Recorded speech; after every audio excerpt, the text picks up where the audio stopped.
నమస్కారం. తీర్థయాత్ర కార్యక్రమానికి స్వాగతం. శంకర శివ శంకర శివ శంభో మహాదేవ శంకర శివ అని పండితోత్తములు ప్రార్థించిన, పామర జనం జానపద గీతంగా ఆలపించిన సంబరపడే దేవుడు సాంబశివుడు. త్రినేత్రుడు ఎంత పెద్ద క్షేత్రంలోనైనా, మరెంత చిన్న గుడిలోనైనా శంకరా అని ఆర్తిగా పిలిచిన వారిని అభయమిదేనురా అంటూ ఆదుకునే భక్తవ శంకరుడు. ఆ పరమశివుడు గుంటూరు జిల్లా పెదకాకానిలో మల్లేశ్వర స్వామిగా కొలువయ్యారు. నేటి తీర్థయాత్రలో పెదకాకాని శైవక్షేత్రాన్ని దర్శించుకుందాం రండి.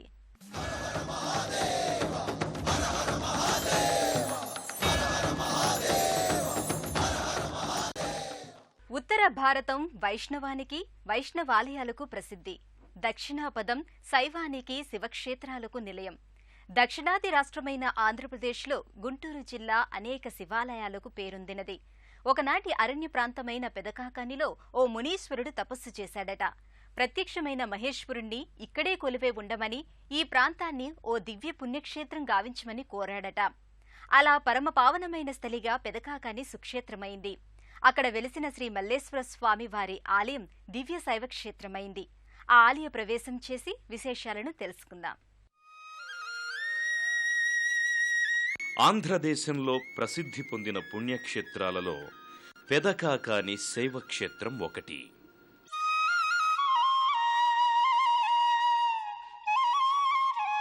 గుంటూరుకు 7 కిలోమీటర్ల దూరంలో ఉన్న పెదకాకాని గ్రామంలో వేంచేసియున్న మల్లేశ్వర స్వామివారు ఆశ్రిత భక్త కల్పవృక్షంగా వెలుగొందడం జగద్విఖ్యాతమైన అంశం.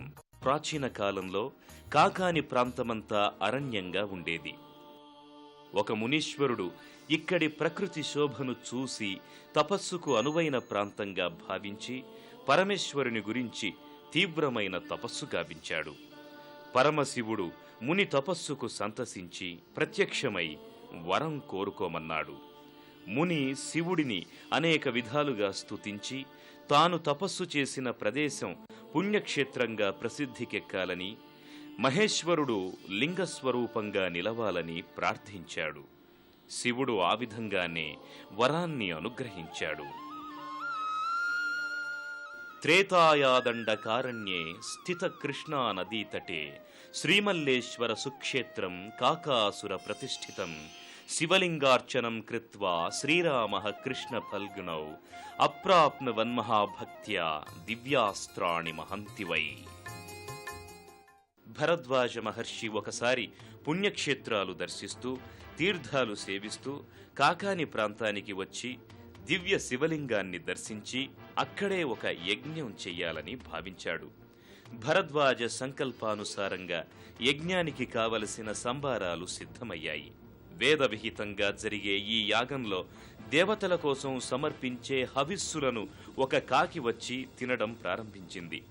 భరద్వాజుడు ఇది చూసి యజ్ఞం దోషభూయిష్టమవుతుందని భావించి కాకిని నిగ్రహించాలని ప్రయత్నించాడు.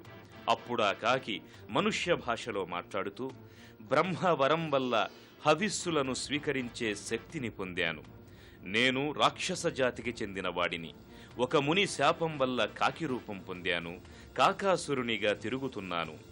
నేను హవిస్సులు తీసుకోవడం వల్ల యజ్ఞం సర్వసంపూర్ణమై సత్ఫలితాన్నిస్తుంది. మీరు యజ్ఞానంతరం అవబృధ స్నానం చేస్తారు. ఆ జలాన్ని నా మీద ప్రోక్షణ చేస్తే నాకు ముక్తి కలుగుతుంది అని ఆ కాకి పలికింది. భరద్వాజుడు యజ్ఞం అయిన పిమ్మట అవబృధ జలాన్ని కాకి మీద ప్రోక్షణ చేయగా అది తెల్లగా మారిపోయింది. తరువాత దివ్యలింగాన్ని మల్లికా పుష్పాలతో అర్చించింది. మల్లెపూలతో పూజింపబడిన లింగం కనుక స్వామివారికి మల్లేశ్వర స్వామి అనే పేరొచ్చింది.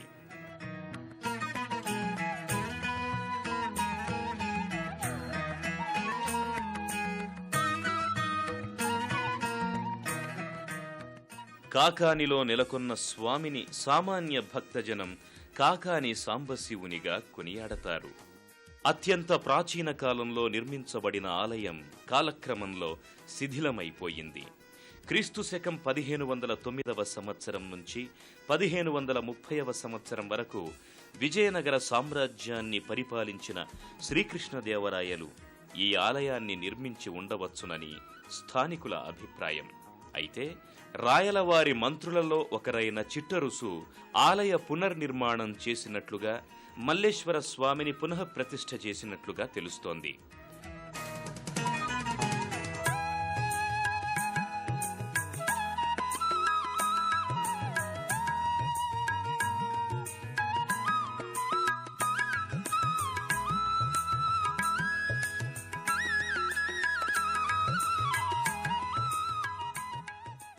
సువిశాలమైన ప్రాంగణంలో పావనమైన మల్లేశ్వర స్వామి వారి ఆలయం నెలకొని ఉన్నది.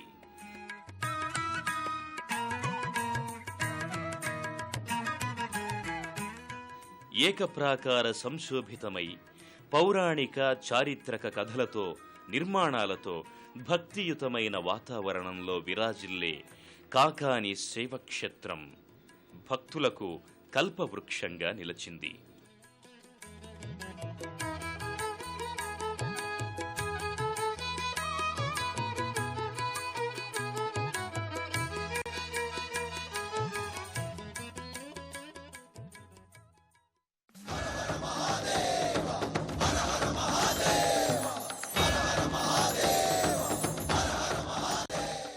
శంకరుడు కాకాని క్షేత్రములో మల్లేశ్వరుడుగా, సాంబశివుడిగా అవతరించటానికి అనేక పురాణగాథ విశేషాలు నేపథ్యంగా ఉన్నాయి. కైలాసము నుండి శ్రీశైలానికి దిగివచ్చిన శివుడు కాకాని పర్యటించవచ్చాడని, తన పూర్ణాంశతో కూడిన లింగాన్ని ఇక్కడి భక్తులకు ప్రసాదించాడని ఓ పురాణగాథ ఉంది.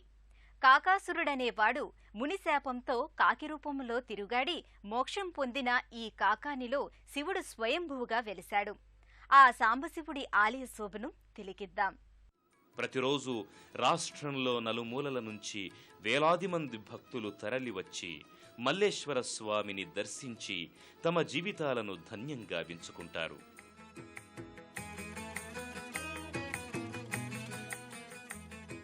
శైవ ఆగమ శాస్త్రానికి అనుగుణంగా వివిధ కాలాలలో ఆలయాన్ని భక్తులు అభివృద్ధి చేయడం జరిగింది.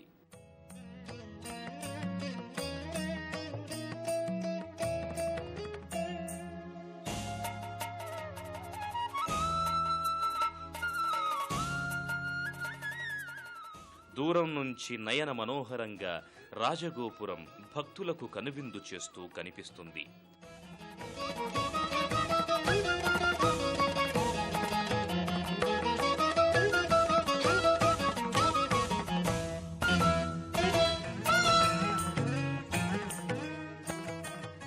నమఃశివాయ అనే పంచాక్షరీ మంత్రానికి ప్రతీకగా 5 అంతస్తులతో 5 శిఖరాలతో రాజగోపురం గంభీర సుందరంగా దృశ్యమానమవుతుంది.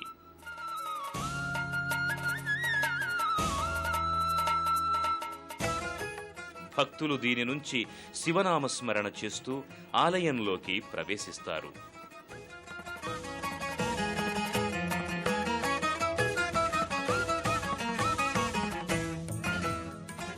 ఆలయం చుట్టూ భక్తి ప్రపత్తులతో ప్రదక్షిణాలు చేసి భక్తులు ముందుగా నందీశ్వర మండపానికి వస్తారు. 18 స్తంభాలతో ఉన్న ఈ నందీశ్వర మంటపంలోనే ధ్వజస్తంభం, శాసనశిలాస్తంభాలు ఉన్నాయి. ఇక్కడున్న నందీశ్వరుని విగ్రహం ప్రాచీనమైనది, మహత్వపూర్ణమైనది. భక్తులు ఈ నందీశ్వరునికి నమస్కరించి ముఖమంటపంలోకి వెళతారు.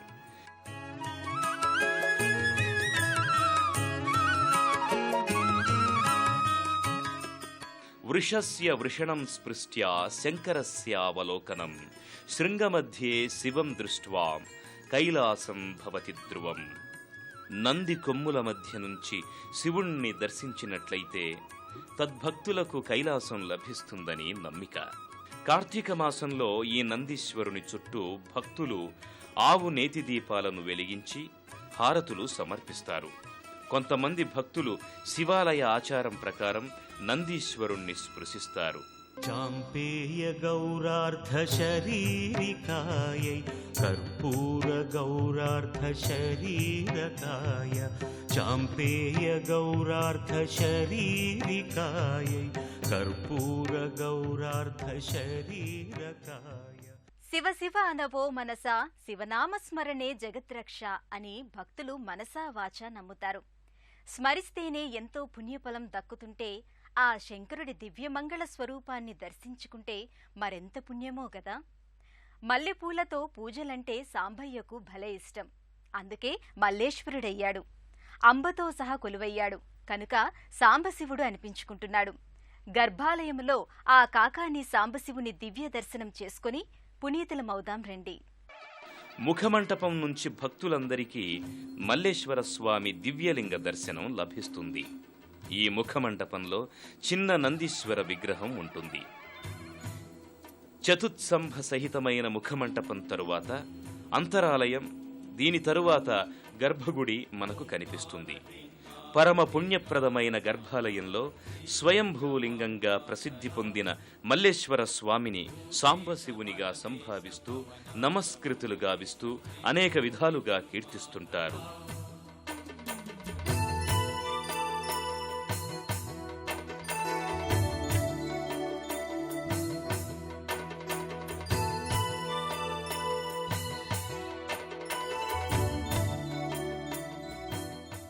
నజానామి యోగం జపం నైన పూజాం నలోహం సదా సర్వదా శంభుతుభ్యం జరాజన్మ దుఃఖౌషు తాతప్యమానం ప్రభోపాహి ఆపన్న మామీశ శంభో.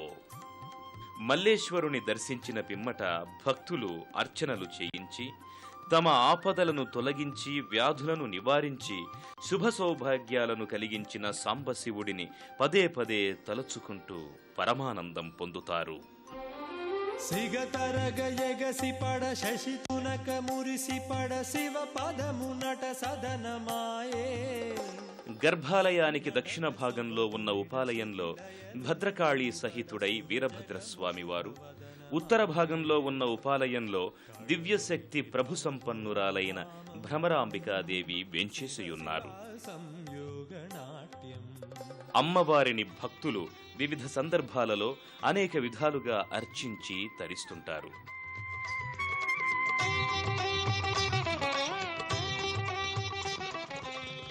నవరాత్రి మహోత్సవాలు ఇక్కడ అత్యంత వైభవంగా జరుగుతాయి.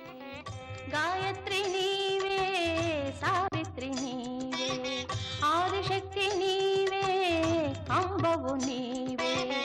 గాయత్రి నీవే, సావిత్రి నీవే, దుష్ట శక్తులకి భీకరము. దివ్య కళలతో తొణికిసలాడే అమ్మవారిని భక్తులు వివిధ సుగంధ పుష్పాలతో కుంకుమార్చనలు చేసి తమ భక్తిభావాన్ని వెల్లడి చేసుకుంటారు.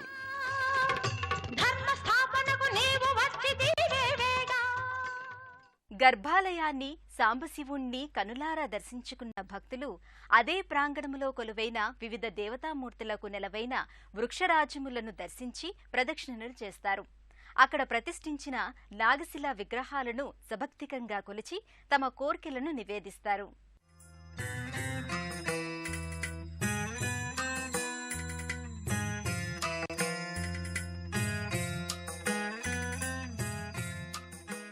ఆలయ ప్రాంగణంలో ప్రాచీన కాలం నుంచి అనేక దేవతా వృక్షాలుండేవి. కాలక్రమంలో ప్రకృతి వైపరీత్యాల వల్ల, మానవుల స్వార్థపూరిత ప్రవర్తన వల్ల అవి నశించిపోయాయి.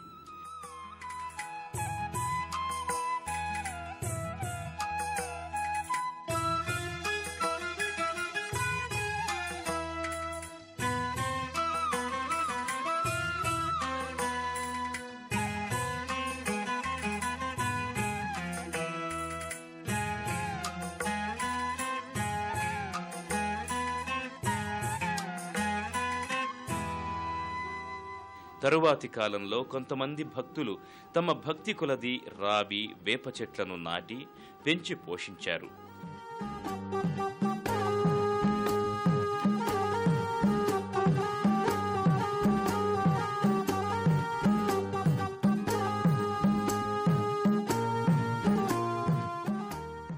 ఆలయానికి నైరుతి, వాయవ్య, ఈశాన్య దిశల్లో రావి, వేప వృక్షాలు కలగలిసి ఉంటాయి.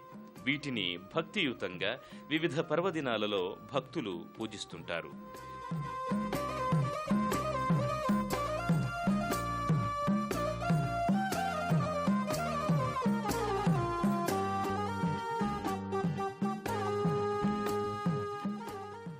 నింబవృక్ష దేవతాయై నమః. అని వినయంగా వేప వృక్షానికి, మూలతో బ్రహ్మరూపాయ మధ్యతో విష్ణురూపిణే అగ్రత శివరూపాయ వృక్షరాజాయతే నమః అని రావి చెట్టుకు నమస్కరిస్తారు.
వృక్షమూల దేవతలను నాగశిలా మూర్తులను దర్శించుకున్న భక్తులు నవగ్రహాలయ దర్శనార్థం రాహు కేతు మంటపానికి వెడతారు. గ్రహశాంతులునర్చి తమ ఈతి బాధలు తొలగించమని ప్రార్థిస్తారు. ఇంకా అనేక విశేష పూజలు నిర్వహిస్తారు. మానవుల జన్మకర్మలకు విధాత రాసిన వ్రాతలకు అనుగుణంగా నవగ్రహాలు మానవుల మీద తమ ప్రభావాన్ని చూపుతుంటాయి. తమ జీవితాలలో కలిగే దోషాలను తొలగించాలని నవగ్రహాలను భక్తులు సభక్తిపూర్వకంగా వివిధ రీతుల్లో అర్చిస్తుంటారు. ఆదిత్యాయ చ సోమాయ మంగళాయ బుధాయ చ గురుశుక్ర శనిభ్యశ్చ రాహువే కేతువే నమః అని నవగ్రహాలను ప్రార్థిస్తూ భక్తులు ప్రదక్షిణలు చేసి తమ దోషాల కాయం మహావీరం చంద్రాదిత్య విమర్ధనం సింహికా గర్భ సంభూతం తం రాహుం ప్రణమామ్యహం పలాశ పుష్ప సంకాశం తారకా గ్రహమస్తకం రౌద్రం రౌద్రాత్మకం ఘోరం తం కేతుం ప్రణమామ్యహం.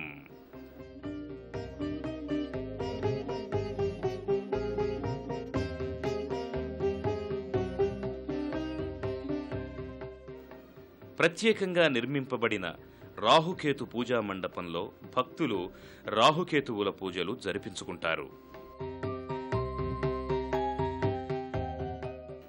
గ్రామీణ ప్రాంతాల నుంచి అనేక మంది భక్తులు తమ మొక్కుబడులు చెల్లించుకోవడానికి పెదకాకాని క్షేత్రానికి తరలి వస్తుంటారు.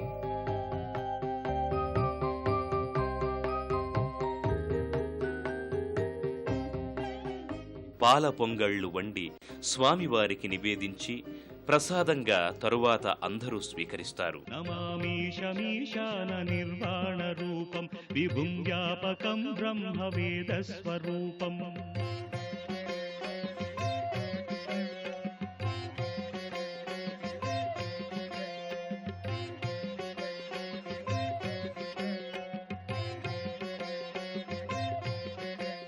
భక్తులకు కొంగు బంగారంగా, ఆర్తులకు చందన చర్చగా, రోగులకు దివ్యౌషధంగా, పరమభక్తులకు పుణ్యధామంగా, శివభక్తులకు సాక్షాత్తు కైలాసంగా కాకాని ఆలయాన్ని భావిస్తారు. సర్వ పాపాలను హరించి సకల సౌభాగ్యాలను ప్రసాదించే ఆ పరమశివుని కరుణాకటాక్ష వీక్షణాలు మనందరిపైన ఉండాలని కోరుకుంటూ మరో తీర్థయాత్రలో మళ్లీ కలుసుకుందాం. అంతవరకు సెలవు. నమస్కారం.